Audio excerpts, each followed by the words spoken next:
बसला. शशांक, काय झाले, असा का बसला आहेस? आई बाहेरून घरी आली, त्याला आज बघून तिने विचारले. आई, राधिका माहेरी गेली भांडण करून. का? आणि तू भांडलास का तिच्याशी? आई, तिला वेगळं राहायचे आहे, जे मला शक्य नाही. शशांक, अरे तिची इच्छा आहे तर तू तुझ्या नवीन फ्लॅट मध्ये शिफ्ट हो.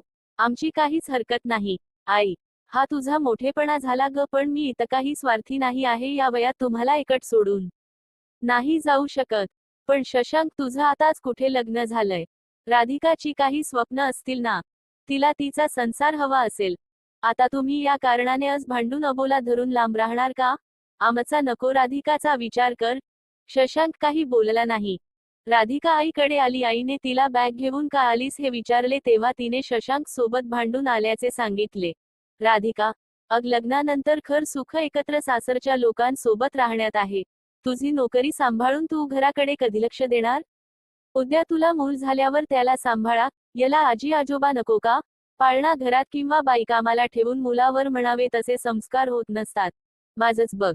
मी शाळेत नोकरी करू शकले कारण तुझी आजी होती तुला आणि विनयला सांभाळायला.